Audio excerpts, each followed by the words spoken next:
Bonjour à toutes et à tous, bienvenue sur cette nouvelle vidéo de la chaîne Critique Multiverselle.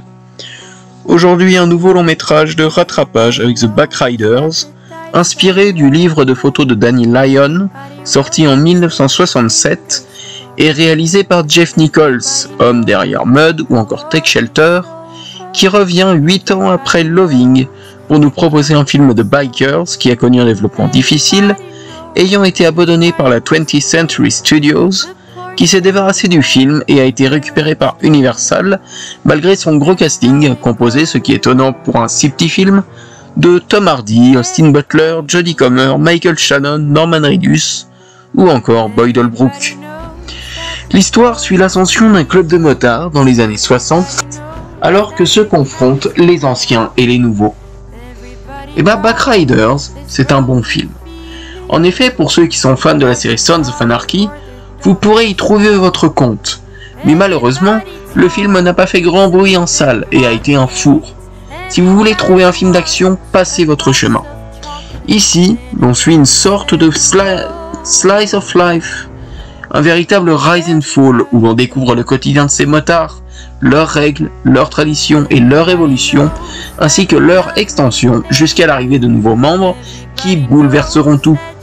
Les témoins de cela seront bien sûr le trio principal, et tous les trois sont très bien interprétés, que ce soit le chef, campé par un Tom Hardy en forme et toujours aussi charismatique, sortant des carcans de Venom, et retrouvant sa personnalité d'acteur qu'il avait dans Mad Max Fury Road, Warrior, ou encore The Revenant, qui cherche à faire prospérer son gang, mais qui se voit fatigué, voulant passer la main, et voyant le tout changer, devenant hors de contrôle, amenant ainsi à sa fin, qui est une des scènes les plus marquantes du long métrage.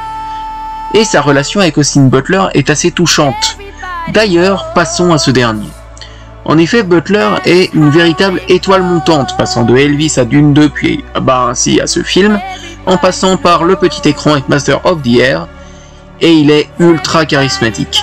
Il joue un personnage vraiment torturé par le club et la vie de couple, apportant un côté presque sauvage à son protagoniste, qui est totalement magnétique vis-à-vis de son regard notamment, mais qui est loyal jusqu'à la mort à son gang, à Tom Hardy, et la relation entre les deux fonctionne très bien. Et la troisième qui je trouve brille le plus, c'est Jodie Comer, qui délivre un très bon jeu et qui est notre guide au sein de cet univers. Elle est très attachante, mais arrive à apporter une véritable poigne à son personnage, qui oscillera entre le club et sa vie de couple, voulant préserver l'homme qu'elle aime et étant la véritable témoin de la chute du club de motards. Au niveau mise en scène, c'est assez bon. En effet, Nichols privilégie le practical en recréant décors et costumes, renforçant ainsi l'immersion dans le quotidien de ses protagonistes et ajoutant un vrai côté cool de l'œuvre avec ses plans larges mettant en valeur les motos ainsi que leurs pilotes, et mettant les caméras sur les motos pour renforcer cette immersion dont je parlais précédemment, comme l'avait fait d'ailleurs un certain Matt Reeves sur le film The Batman. Et les éclairages sont assez naturels. Même la nuit, les protagonistes sont souvent éclairés par les lumières présentes. Et je reviens sur la scène du coup de feu, qui est très bien tournée et la plus marquante du film, apportant un véritable effet de surprise. Et on peut voir aussi un petit impact de la guerre du Vietnam, qui a fait que une nouvelle génération s'est incrustée et a totalement volé la place de l'ancienne, étant bien plus violente et ne respectant plus les anciennes règles. En somme, The Backriders, s'il n'est pas le meilleur film de l'année, est une très bonne découverte que vous ne pourrez plus découvrir en salle malheureusement, et qui sortira sûrement vers octobre ou novembre en physique.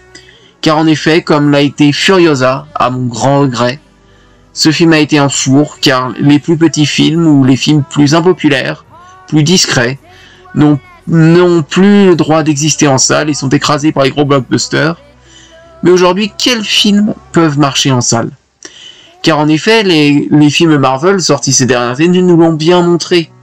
Car si les Gardiens de la Galaxie Volume 3 l'année dernière a été un véritable succès, les deux autres ont été de véritables fours. Et je prends Marvel comme exemple, mais il y en a plein d'autres. Donc en somme, voyez des bons films, peut-être pas que les gros qui sortent en salle. Et tentons tous ensemble de faire monter ces petits films qui en ont grand besoin pour exister. C'est la fin de cette critique. Merci beaucoup à toutes et tous de m'avoir écouté et on se retrouve pour une prochaine vidéo sur la chaîne Critique Multiverselle. Bonne soirée.